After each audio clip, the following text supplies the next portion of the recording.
Dünya tibbiyotchiliginin taraqqiyotiga muhim asos solgan ulug' tibbiy olim, faylasuf, tabiatshunos, adib, shundaqla butun sharq xalqlarining faxri, ulug' olim Ibn Sinoning dunyoviy mashhur asri Al-Qonun fi Tibbning eng to'liq nusxasi yaqinda xalqimiz bilan yuz ko'rishdi. Bu munosabat bilan biz xalqimizni ulug' hakim Ibn Sinoning hayotiy faoliyati va uning mashhur asri Al-Qonun fi Tibb haqida muayyan tushunchaga ega qilish maqsadida bugungi bu suhbatimizni uyushtirdik. Albatta, bugungi suhbatimizning ikki aziz mehmoni bor. Şinjan Uyghur Abdunum rayonluq Uyghur Tibbiyot doktorxonasining muavin mudir vrachi İbrahim Ali Hakim efendi. Şinjan Uyghur Tibbiyot Oliy texnikumi Fen tadqiqot bölümünün mas'uli. Qo'tan Udun Uyghur Tibbiyot doktorxonasining mas'uli Abdikarim Tursuntoq efendi. Midologiyaga meditsinada umum berilgan ulug'na, ya'ni ulug' taxallus. Ibn Sinoninki töhfilleriga, onun ijodiy emgekleriga berilgan nihoyatda yuqori bir nomkanda endi. Biz yana Uyg'ur tibbiyot nazariyasida bir qiyin masalaga duch kelsak, yana Al-Qonunga murojaat qilamiz.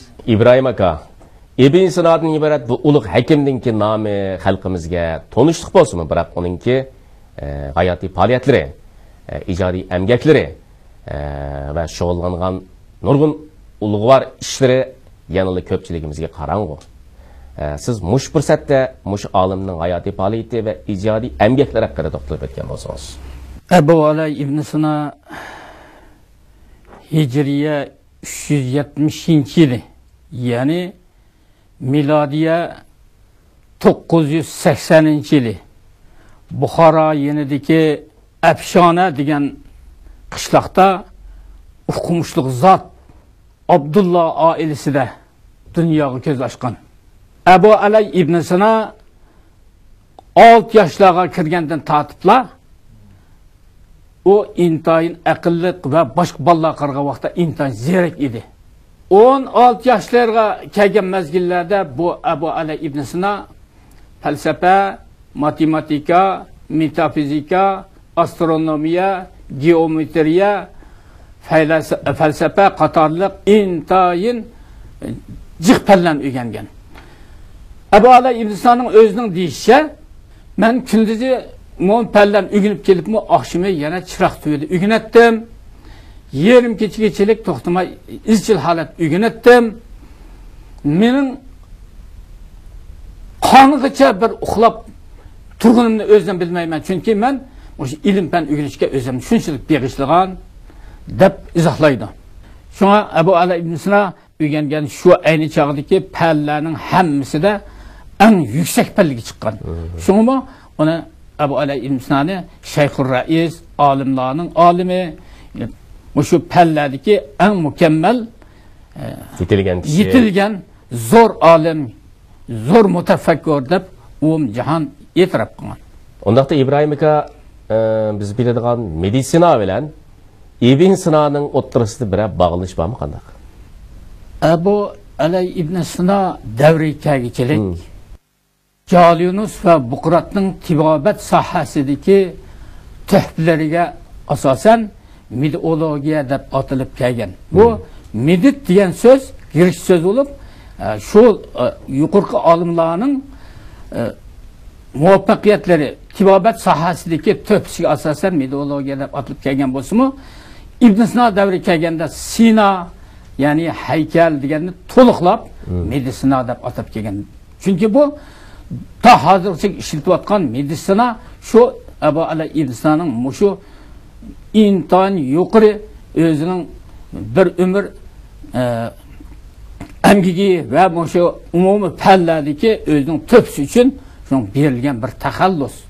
Sino bu haykal deyilsa-mu, lekin shu Sinoni shu midologiyaga meditsina deb umum berilgan ulug' nom, ya'ni ulug' taxallus. 12-asrda yashagan Nizami Aruzi Samarqandi degan allama agar Buqrat bilan Jaliyunus terilib qolsa edi, Ibn Sinoning kitoblari oldida sajda qiladi deb yozdi ekan. Samarqandninki mushu yazg'ini Ibn Sinoninki töhfilleriga, onun ijodiy emgekleriga berilgan naiti yuqori bir namkanda endi. Unda qo'yganda siz endi mush fursatda bizga Ibn Sinoning ilm fan dunyosiga taqdim etgan asarlarining qimmati to'g'riliq bir to'xtalib o'tgan bo'lsangiz. Xuddi Alloma Nizomi Aruzi Samarqandi aytgandek, Abu Ali ibn Sino o'z zamonasidagi har qaysi pallarning nozik halqalarigacha sig'ib kirgan, o'chmas izlarni qoldirgan, dunyo madaniyatining gullanishi va dunyo madaniyatining yangi pallaga ko'tarilishida o'chmas tuhfalarni qo'shgan ulug' tibbiy olim, faylasuf, tabiatshunos ham adib. Allomaning Abu Ali ibn Sinoga mushundoq yuqur baho berishi ajablanarlik emas. Chunki bu mushundoq yuqur baho berishga munosib ulug' zot. Bu kishining yozgan asarlari tarixiy xotirlarda 450 parchadan oshidi deb xotirlanadi. Bizga yetib kelgan qismimi 200 parchadan oshidi. Al-Qonun bitib bo'lsa, mushu 450 parcha asar ichidagi vakil xarakterlik asarning biri. Endi uning asarlarining ta hozirga qadar qimmatining mangu julolanib, o'z qimmatini yo'qotmay kelishidagi tukki omil nima desa, bu Abu Ali ibn Sino asarlarining chilligi nihoyat bak yuqori. Bu Abu Ali ibn Sinoning ügünüşkümü bütün vücudunu bağışlaydıgan, ügenginini ameliyatının sınıgıdan tekrar ötküzüp, ameliyatının sınıgıdan ötkendin kin an öz bilimi kılıp, bunu hatırıski yazıldıgan, bunda özgüçe ügünüş uslubu boğaçka, bu yazılgan eserler tüpki ictimai ameliyatın ilingan çıllık boğallıktan, hem de şu zamandaki intayin cevap veriş qiyin boğan nazuk, qiyin meseleler boğallıktan, keyingi zamanga kelgan chaqdimi o o'zining qimmatini yo'qotmadi. Misol aytsak, Buxoro shohi Ali ibn Mansur ibn Sinoga yangi salnoma tuzib berishni aytdi. Abu Ali ibn Sino salnomani tuzish uchun dalada qo'nib yulduzlarni necha 10 kun kuzatib, uzoq muddat tadqiq qilish, tekrar ameliyatını ötküzüş arkalık o bir yulduzlarını küzütüş çoğun hacimdeki bir esvabını keşfip çıktı. Hem de sultanga bunu takdim etti, hem şu esvab arkalık yulduzlarını küzütüp salnamını muvaffakiyetli tüzüp takdim etti. Hem de bu yulduzlarını küzütüş esvabı İbn Sina alemden ötüp 500 yıldan keyin, yani 1543 yılga kelganda Portugaliyalik astronom Pedro Nontis terpiden özgertilip, hazırki zaman yulduzlarını küzütüş en ilgar esvabı Nontis namı bilen atılıp, hazır kadar işletilip geliyordu. Onundan başka İbn Sina davalaş ameliyatıyla şug'ullanish jarayonida o'zi davalagan bir qo'linji kasalligining ülüp ketganligidan ko'ngli nihoyatda yerim bo'lib, men buning sirrini uqqanmidim, cho'qim bir ish bor, buning uchida cho'qim bir masala bor deb bu og'riq o'lib ketgandan keyin ikkinchi kuni shuning maqbarasiga chiqib, ish o'yandan jasadni tash oyonga chiqib, qo'saqni yerib, ko'rganda buning so'qir uchayning yiringdab teshilib, qo'saqi yiring eqib ketish sababidan vafot bo'lganligini bilib, men ilgari odamlarning organizmini hayvon organizmiga asosiy jihatdan o'xshaydi deb hayvonlarni qonini yerib sinaq qilibman. Hayvonga odamning ba'zi organlarida o'xshamasliklar bor ekan. Misol uchun ma kishi so'qir uchay yiringdab o'lib ketibdi. So'qir uchay yiringdab to'silib qolsa, buni vaqtida chor qilsak, so'qir uchay sababidan o'lib ketishning oldini og'ilib bo'ldi ekan deb yakunlagan. Mushinchilik darajada tibobat ilmiga, o'zi shug'ullanayotgan kasbga shunchalik darajada cho'nqur cho'kkanda endi. Olim mushunda mushaqqatlar kasimi bir tibbiy ilmdagi nozik masalalarning sirini yishib, keyingi avlodlarning tibbiy ilm ishlarining o'ngishli bo'lishiga ul selish uchun nurg'un riyozatlarni chekkan ham o'zi shug'ullangan kasbga shunchalik cho'nqur muhabbat bog'lagan. Abu Ali ibn Sina ilgirki Jalinusning, Farabining ham mushunga o'xshagan olimlarning dunyoning mohiyati haqidagi nazariyalarini texmo beytib insonlarning tabiiy tuzilishi va yashashi uchun zarur bo'lgan omillarni o'tirib qo'ydi.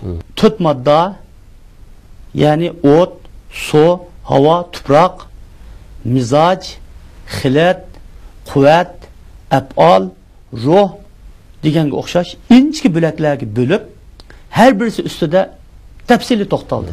Ruhiy kasalliklarning ko'p qismi badandagi xilatlarning, mizojning buzilishi, jumladan ruhning qalayma-qallishidan bo'ladi. Hayotlik ruh bilan tandan tuzilgan. Ruhda o'zgarish bo'lsa, ruhiy kasalliklar, tanda o'zgarish bo'lsa, jismoniy kasalliklar ko'riladi degan nazariyani tunji o'tirib qo'yib, pirxonlik, daxallikqa uzil-kesil xotim berdi. Ham ruhiy kasalliklarni qatirqinib tadqiq qildi va uni davolashning intayin yaxshi usullarini o'tirib qo'ydi. Meditsina sohasida Ibn Sinoning bu to'pisi hozirmi o'zining hayoti kuchini namoyon qilib kelyapti. Mikroskop kashf qilishdan burun, ya'ni 600 yil burun Abu Ali ibn Sina taun, chuma, vaba, qizil o'xshash kasalliklarning ko'z bilan ko'gili bo'lmaydigan, nayt ushaq mikro mahluqlar tarafidan kelib chiqadiganligini. Uning bir odamdan yana bir odamga kasalni taxta oladiganligini tunji qitim o'ttirib qo'ygan. Keyin olimlar mikroskop kashf qilingandan keyin Ibn Sinoning tibbiy ilm sohasiga bu cho'nqur kuzatish, cho'nqur analiz qilish, ijtihod bilan tadqiq qilib ifodalash ruhiga opirin o'qigan. Abu Ali ibn Sina o'zining shu o'rgangan ilm fanlari haqida eng yuqori kamolatga yetish darajasida o'zimi kichikkina mujmal bo'lib qolgan narsani to'liq kamolatga yetish uchun butun ishtiyoq bilan tirishgan. Shunga uning o'zining aytishi ham Abu Ali ibn Sina mundaq deydi. Qaro yer ostidan osmon zuhal. Koinot sirining borini qildim hal. Ko'p mushkil tugunni tushandim, yashdim. Yeshilmay qog'ni birla ajal. Deb, demak, ajaldan boshqa butun kasalliklarga amal qilib ko'rdim, lekin ajalga yetamadim. Bu yakilolmaydi bu. Deb mushunday bir sharhi bor. Ibn Sinoning Al-Qanun fi Tibb nomli asli dunyoviy mashhur asar. Odamning anatomiyalik tuzilishiga munosabatli intayin nozik tafsilotlar bor. İbrahim aka Ibn Sinoning Al-Qanun fi Tibb nomli asli dunyoviy mashhur asar. Yaqinda Şinjan Xalq Sayya nashriyoti 12 tomlik Uyg'ur tibobati klassik asarlari nomli zo'r hajmlik kitobni nashr qilib taqatdi. Mush kitobning 9-chi, 10-chi, 11-chi, 12-chi tomini iborat 4 tomda dal mushu Ibn Sinoning Al-Qanun fi Tibb nomli asriga o'rin berilibdi. Shuna bo'lgan chaqda mush 4 tomlik sayfi egilagan mushu kitob haqida bir qisqacha tushuncha bergan bo'lsangiz. Al-Qanun fi Tibbning birinchi tomida anatomiya, fiziologiya, ya'ni tibobat nazariyasi o'tirib qo'yilgan. Ikkinchi tomida dorigarlik o'tirib qo'yilgan. Uchinchi tomida har qaysi a'zolarning xos kasalliklari o'tirib qo'yilgan. To'rtinchi tomida umumiy badan xarakterlik kasalliklarga o'rin bergan.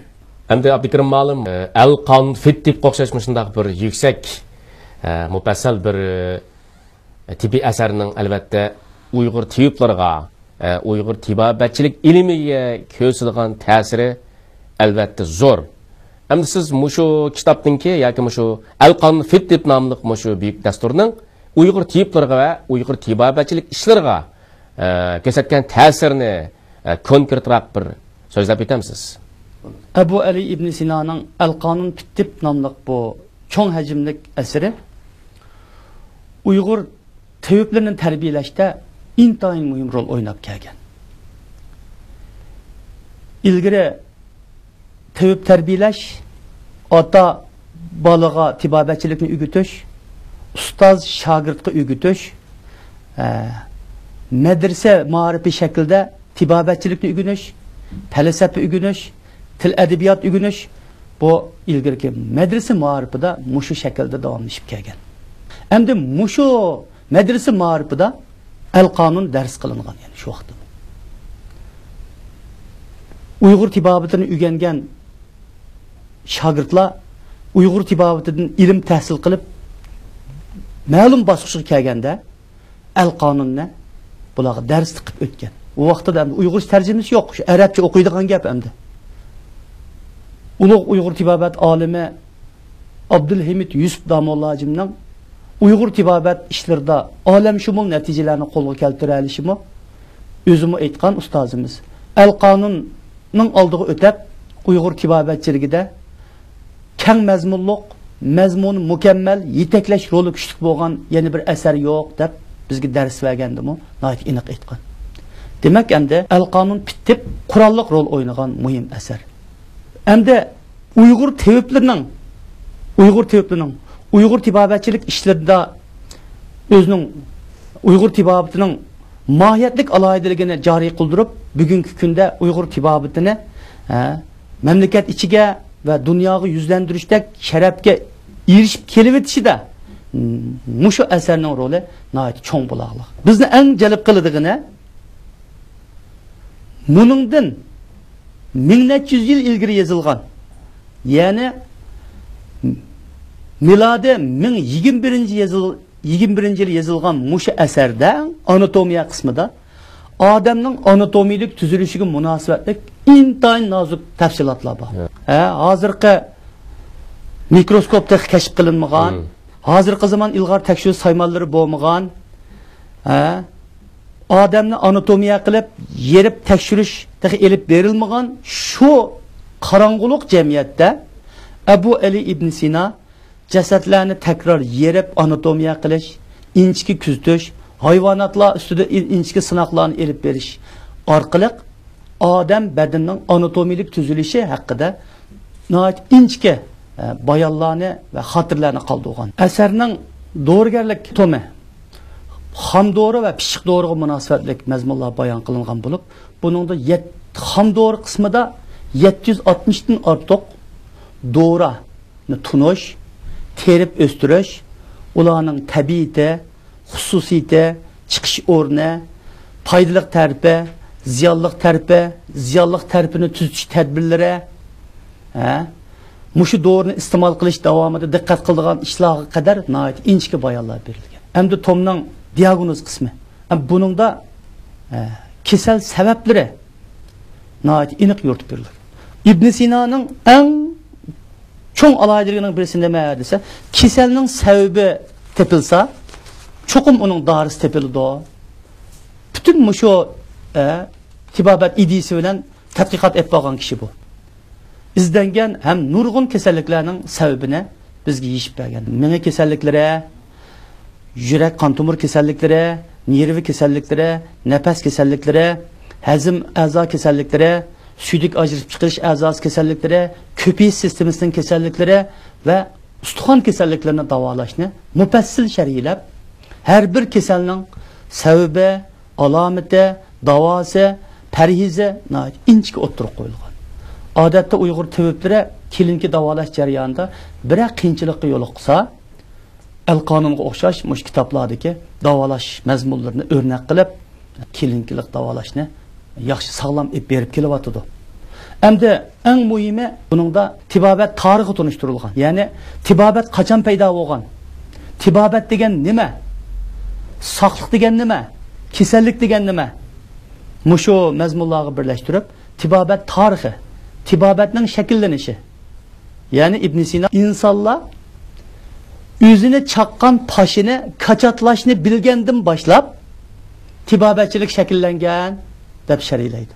Shu zamandan tortib insonlar o'zining badaniga ziyon olib kelayotgan omillardan saqlanishni bilishga boshlagan va uning taqobil turish tadbirlarini bilishga boshlagan deb tibobat tarixini tunishtirib tibobatchilikning paydo bo'lishi, taraqqiy qilishi, tibobatchilikka munosabatli uqumlar, saqni saqlash bilimlarini tunishtirish bilan birga oxirida mushu insonlarning saqliq ishlari uchun tuhfa qo'shgan tibbiy olimlarni hurmat bilan tilga oldi, uning tarixini tazkir yozgan shaklda oladi.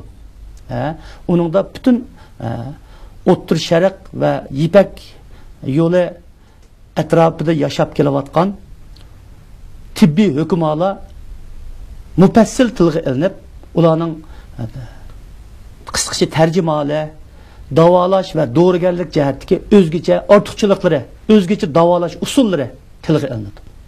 Endi har bir odamning o'zgachilik bir xislati bo'ladi ekan. Bir tavibti bor xislat, yana bir tavibti yo'q.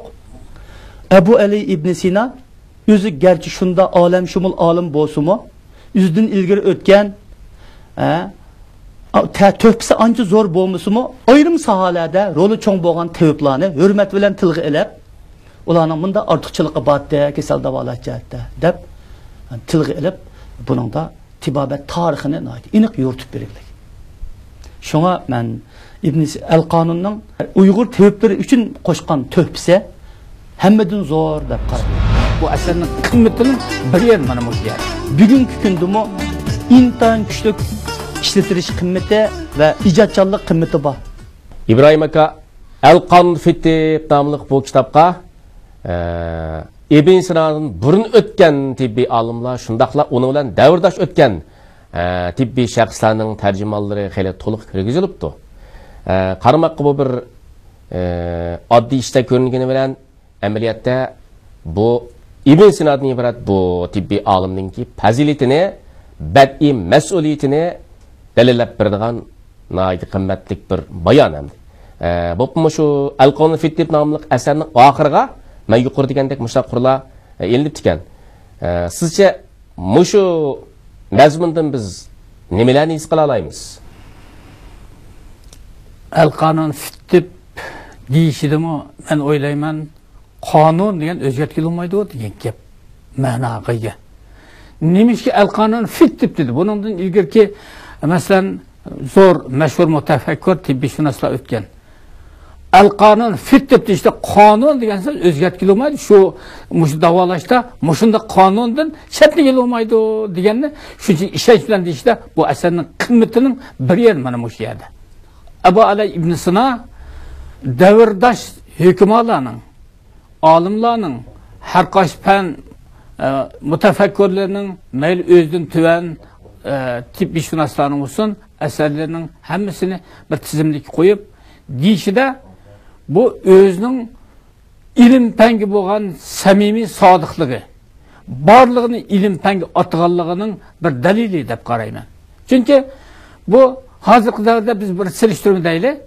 Masalan, ilmiy jurnallarda e'lon qilayotgan ba'zi yuqori unvonli kishilarning ba'zi asarlarini yozsa, o'zidan tuvanki yoki unvon tuvarak odamlarning maqolasini dalil keltirishga to'g'ri kelsa, uni falonchini oldim demaydi.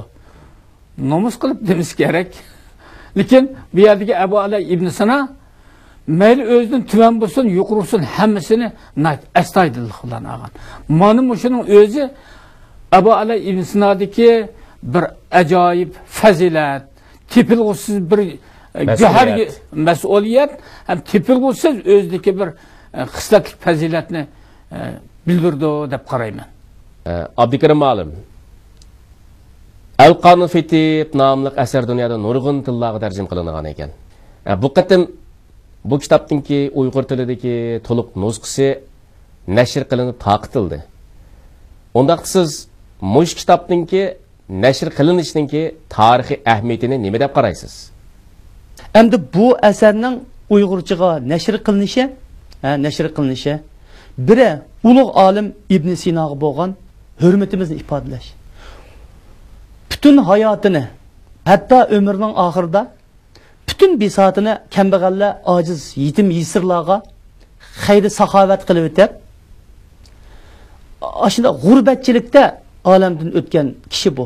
bu kishiga teviblarning emas, butun dunyo insonlarining hurmat qilishiga arziydigan ulug' zot. Ilm fanni, dunyo madaniyatini yuksaltirishni, insoniyatning saqligini saqlashni o'ziga eng zo'r g'oya qilgan bu ulug' zot dunyoning ayshi ishrat, rohat, farog'atlarining hech qaysiga berilmadi.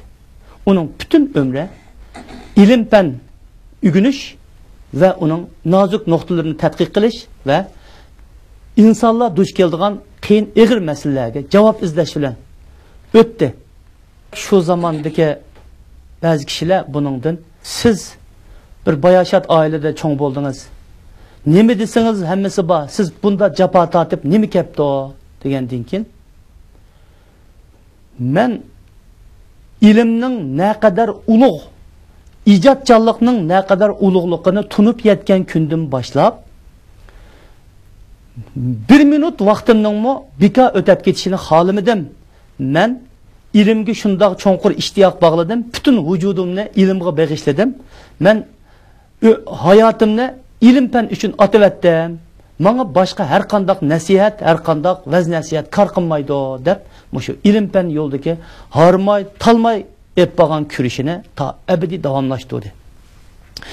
Endi garchi olimning 57 yillik hayoti qisqagina hayot bo'lsa-mu, bu to'limi ulug', to'limi qimmatlik, bebaho hayot bo'ldi. Endi inson hamını o'lib ketar ekan, ammo Abu Ali ibn Sidodak insoniyat madaniyati uchun shalloq tuhfalarni qo'shib, insonlarning qalbida o'chmas izlarni qoldirib o'lib ketsa arziydi. Shunga büyük olimning hurmati sharifiga biz buni jafo tassaqmi, mushaqqat tassaqmi uyg'urchalashtirib xalqimiz bilan yuz kurashtirdik. Buni tarjima qilishga yetakchi edimiz hamning besimovi. Ikkinchi birisi olimning ijobiy emgekining ayni zamonlarda emas, bugungi kundami intayin kuchli ishlatirish qimmati va ijodchanlik qimmati bor. Dünya tibbiyotchiligining asoschisi, ulug' tibbiy olim Ibn Sinoning Al-Qonun fi Tibb nomli asri mayli nazariya jihatdan bo'lsin va mayli davolash amaliyoti jihatdan bo'lsin, dunyodagi tengdoshsiz buyuk namunadir. Bu asarning yozilib ozgan ming yillardan keyin tilimizga tarjima qilinib, nashr qilinishi zo'r tarixiy va ilmiy qimmatga ega ishdir. Qadrli ko'rman do'stlar, bugungi suhbatimiz mushayat oxirlashdi. Xayr xo'sh, salomat bo'linglar.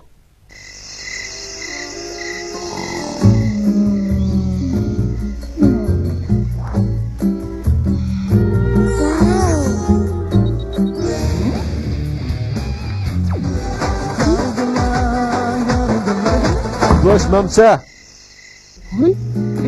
Ta'sirlik dilval muzika, mungsiz, to'rg'i chiqish. Hammani birlikda avjiga chiqarayli. Dunyo ko'chma aloqasi uchur mutaxassisi.